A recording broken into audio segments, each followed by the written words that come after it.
केला मस्ती धमाल, खाला दंगा खुशाल, झाली घंटा आता मधली सुट्टी. घोरातून ये समोर दडलेले एक पोर, पाहिजे तयास मधली सुट्टी.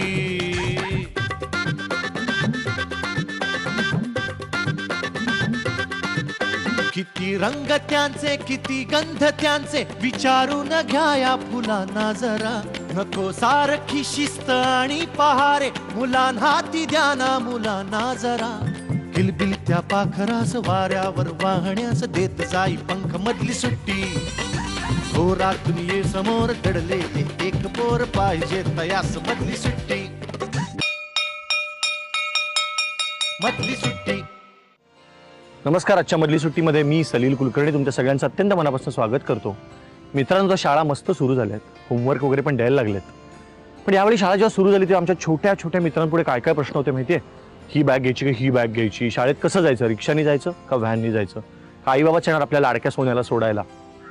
पण तुम्ही कधी रस्त्यावरून जाताना बांधकाम होताना पाहिलंय? तिथले बांधकामाचे मजूर काम करत असतात आणि त्यांची छोटी छोटी मुलं त्या मातीच्या ढिगाऱ्यावर बसलेली असतात. इकडे वीटभट्टीमध्ये काही लोक काम करत असतात, त्यांची मुलं तिथेच खेळत असतात. या मुलांनाही वाटत असेलच ना की आपण शाळेत जावं, शिकावं. दुर्गम भागातल्या आदिवासींच्या मुलांनाही वाटत असेल की आपण शाळेत जाऊन गाणी म्हणावीत. या सगळ्या मुलांना जगण्याचं शिक्षण मिळतं, पण त्यांना या चार भिंतीतलं शिक्षण द्यायला हवं असं वाटतं. आणि हाच विचार केलाय विधायक संसद संचालित एकलव्य परिवर्तन विद्यालयाने. आणि अशा सगळ्या मुलांना भेटायला मी आज इथे आलो आहे, जे झगडून झगडून शिक्षण मिळवत आहेत. आणि तरी मला असं वाटतं की या त्यांच्या झगडण्यातनंच उद्याचे भारताचे कणखर नागरिक निर्माण होणार आहेत.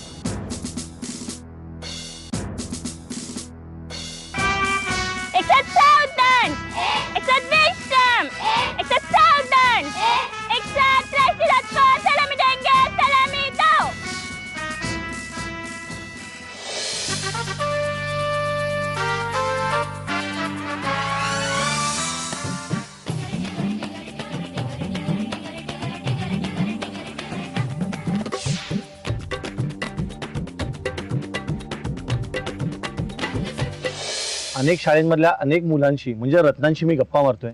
काही रत्न म्हणजे जन्मजातच खरंच रत्न असतात, काहींना पालक आणि शिक्षक मिळून घडवतात. पण काही मंडळी अशी असतात ज्यांना परिस्थिती घडवते.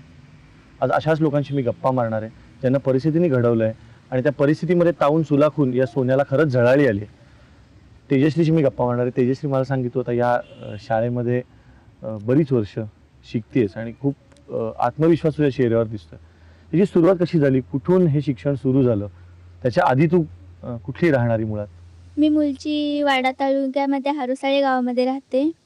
जे पहिलीला असताना, पहिली पूर्ण झाल्यानंतर दुसरीमध्ये जेव्हा मी गेली तेव्हा माझ्या बाबांनी मला शाळेतनं काढलं, कारण माझ्या पाठीवर जो लहान भाऊ होता त्याला सांभाळण्यासाठी कोणी नव्हतं म्हणून. दुसरी जेव्हा शाळा सुटली आणि लहान भावाला सांभाळायला घरी नेलं तेव्हा सगळ्यात कुठली गोष्ट शाळेतली आठवायची? त्या शाळेमध्ये मित्रमैत्रिणी बरोबर खेळायला आवडायचं. नंतर आम्ही एकत्र म्हणजे त्या शाळेची स्वच्छता करायचो, त्यामुळे खूप आनंद व्हायचा. कारण सगळे एकत्रच जेव्हा माणूस प्रत्येक गोष्टी करायला एकीच बळ पुढे असतं. हट्ट नाही केलास तू की मला शाळेत जायचं? केला, परंतु नंतर मग काही आई वडिलांना म्हणजे मला शिकवणं असं काही गरजेचं वाटत नव्हतं. त्यामुळे मग त्यांनी मला शाळेत नव्हतं घातलं आणि मग आई वडील वीटभट्टीचे काम करायचे. वीटभट्टीचे काम करत असताना मग ते मला पण बरोबर घेऊन जायचे. तू पण काम करायची? हो, त्यांच्या जोडीला मी पण काम करायचे आणि माझ्या लहान भावाला पण सांभाळायची. मग 3 वर्ष असंच झालं आणि एका दिवशी मग माझ्या गावामध्ये गाव कमिटीची मीटिंग झाली आणि त्या मीटिंगमध्ये राजेंद्र कोळका म्हणून आज इथे मी आहे त्या संघटनेचे कार्यकर्ते आले होते आणि त्यांनी माझ्या बाबांना मीटिंग संपल्यावर सांगितलं की तुझी मुलगी काय करते. माझ्या बाबांना ज्या वेळेस त्यांनी प्रश्न केला तेव्हा मग माझे बाबा म्हणाले की 3 वर्ष ती काय शाळेत गेली नाही, कारण लहान भावाला तिच्या सांभाळायला, आणि मग आता ती घरचंच काम करते.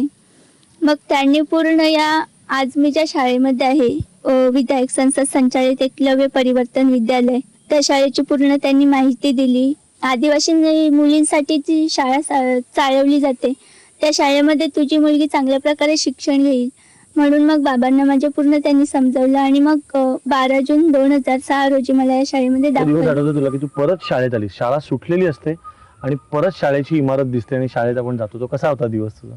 जे खूप आनंदाचा दिवस होता तो माझ्यासाठी तरी. पण माझं शिक्षण म्हणजे पूर्ण मी पुन्हा माझ्या शिक्षणाच्या प्रवाहात येईन असं मला नव्हतं वाटलं. पण कोणत्या ना कोणत्या रूपाने देव आपल्या पाठीशी असतोच. मग इथे आल्यानंतर मी दुसरीच्या वर्गामध्ये बसले, मग दुसरी, तिसरी, तेव्हा तू चौथी. मोठी असशील पण इथं. हो. मग एका वर्षामध्ये मी 6वी आणि 7वी इयत्ता एका वर्षामध्ये पास झाले. एका वर्षात? हा, एका वर्षामध्ये केलं. इथे आल्यानंतर पहिल्यांदाच मी कराटे उपक्रमामध्ये होते आणि कराटेमध्ये आम्ही राजस्थानला सुद्धा खेळायला गेलेली, तेव्हा गोल्ड मेडल घेऊन आलेली मी. क्या बात. आता पुढे काय करायचा विचार आहे? पुढे आता मला खूप शिकून जे काही संस्थेने मला दिलंय, माझ्यासाठी केलंय, म्हणजे आज माझ्या पूर्ण जीवनावर एक डॉक्युमेंटरी फिल्म बनवली.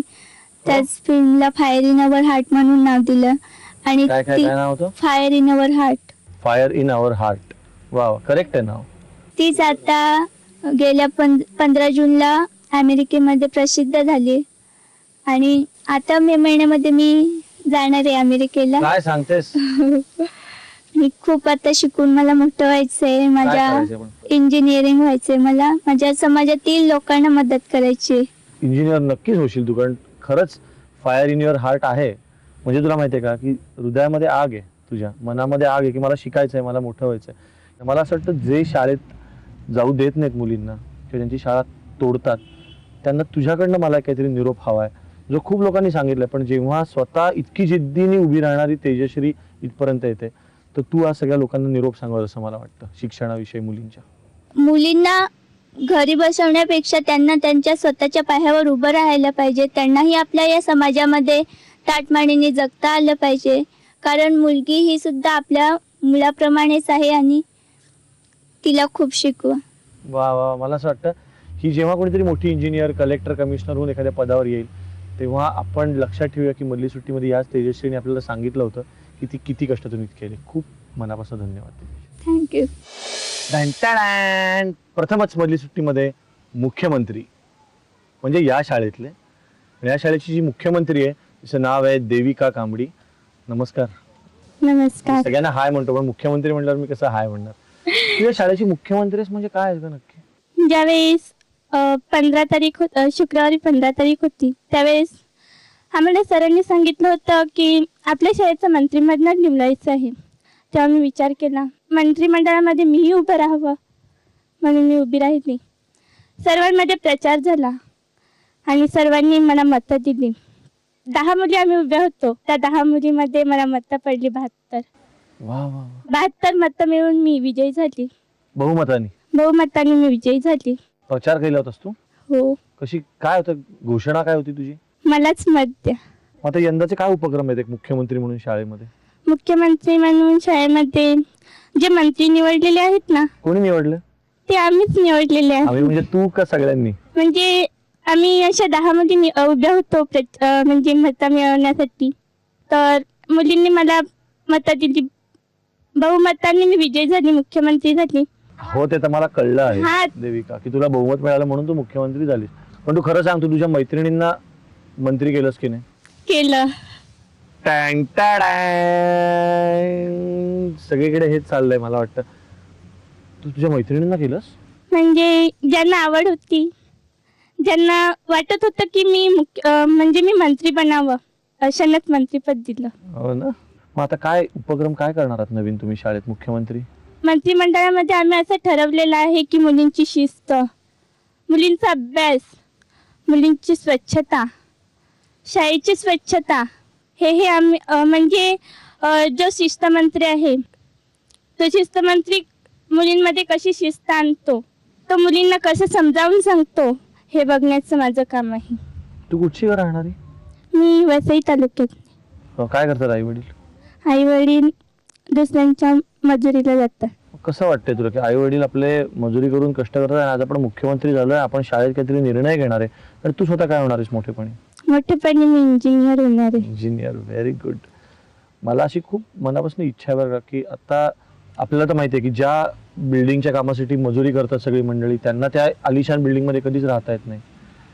पण तू ठरव की मी इंजिनियर होणार, मी इतकी मोठी होईन की ज्या बिल्डिंगमध्ये माझ्या आई वडिलांनी मजुरी करून जी बिल्डिंग बांधली, त्या बिल्डिंगमध्ये मी घर घेईन त्यांना.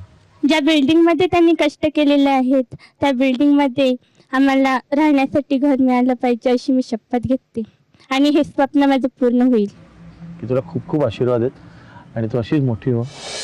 आणि तर माझ्याबरोबर वर्षा नावाची एक सर्वगुण संपन्न माझी मैत्रीण आहे. कशी आहेस तू वर्षा? चांगली. तुम्ही कशी आहेत? मी पण चांगला आहे. मला आज इतकं छान वाटतं तुम्हाला सगळ्यांना भेटून. तू वर्गात काय काय करतेस सांग ना मला. मी मस्ती करते वर्गात. मस्ती करतेस? कितवीत आहेस तू? 6वी. काय मस्ती करतेस? याचा पेन चोर, त्याचा पेन चोर, वह्या पुस्तका चोर. आणि मग नंतर परत देतेस ना? पण हो. कधी परत देतेस? नंतर मग माझा अभ्यास झाला का देते मी तिला. हो. कुठली आहेस ग तू? मी देवली. म्हणजे कुठे येतं गाव? वाडा. वाडामध्ये. आणि काय करतात आई वडील? आईवाडी माझे कामाला जातात, दुसऱ्यांचे वीटभट्टीवर जातात. तू गेलीस कधी वीटभट्टीवर? लहान असताना नेलेलं मला. ते घेऊन जायचं तुला? नंतर मी मोठी झाली ना काय एक एक वीट निसती देत काय करायचं? नेऊन देत मी दुसऱ्यांना. एक एक वीट नेऊन द्यायचीस? मोठेपणी कोण होणार आहेस मग तू? मी पोलीस होणार आहे. बापरे. आणि पोलीस झाल्यावर काय करणार पहिलं काम? दुसरे चोरी करत असतील त्यांना धरू. हो का? त्यांना सांगू का चोरी नसते करायची. पण समजा तू एका शाळेत गेलीस आणि तिथे तुला दिसली की एक छोटी मुलगी आहे जी गंमत म्हणून वया पुस्तकात चोरते आणि लगेच परत देते, पण ती गंमत म्हणून चोरते, हा वर्षा नावाची, तर काय करशील? मी सांगेन का तुझा अभ्यास झाला तर डबल तिला द्या. डबल अभ्यास द्या? नाही, डबल तिचा पुस्तक तिला द्या. आणि तुझ्या आई बाबांसाठी काय, पोलीस झाल्यावर काय करशील तिकडे वीटभट्टीवर काम करणाऱ्या लोकांसाठी? त्यांना दुसरे इतके चलतात, त्यांना आपण चांगले वाट्याने न्यायचे. त्यांना काय, त्यांना सगळे छळतात? हा. कोण छळतं? एक मुलगी म्हणजे अशीच पळून गेली तर त्या आखा आईवर आला माझे ना, म्हणजे माझी आई ना माझ्या आईची आईस त्यांना दोघीला खूप मारलं. ते हॉस्पिटलमध्ये होते. तर नंतर मग पप्पा पण दारू पिणारा होता, तो पण काय आमच्याकडे बघायचा नाही. आम्ही तिघा जण, एक ताईचा लगीन झाला, आता आम्ही दोघाच जण येतो. तू आणि आई? माझा एक भाऊ. ताईचं लगीन झालं आणि आई आणि आईची आई असे दोघे होते. त्यांच्या डोक्यात म्हणजे ती चूक असते ना, ती चूक डोक्याला लागलेली. त्यांनी मारली होती का? हा, कोंडून मारलेली तिला घरात. कोंडून मारलं? कोणी, ज्यांना असं वाटलं की तुझ्या माझ्या आईने म्हणजे त्यांना पळून घालवायचा प्रयत्न केला असं वाटलं त्यांना. तर तेव्हा पोलीस झाल्यावर हे जे सगळे होणारे अन्याय आहेत ते दूर करायला पाहिजे. करशील ना? हो. नक्की कर. Best of luck. थँक्यू. मी जेव्हा ह्या शाळेत आली तेव्हा मला करमत नव्हतं आणि मला आई बापाची बरीच आठवण येत होती. म्हणून मी एक दिवशी माझ्या मैत्रिणींना घेऊन मी सांगितलं का आपण घरी जाऊ. तेव्हा आम्ही मागच्या रस्त्याने पळलो आणि ह्या डोंगरा लावून आम्ही आमच्या घरापर्यंत जायापर्यंत आमच्या मॅडमनी आम्हाला पकडलं. आई वडील काय करतात? माझी आई एकटीच आहे आणि वडील नाही मिळत.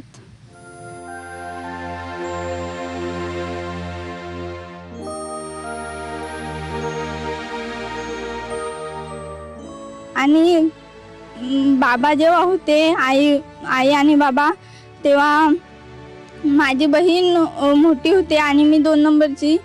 पण चौथा भाऊ झाल्यामुळे बहिणीला शाळेतून काढण्यात आलं. मधली सुट्टी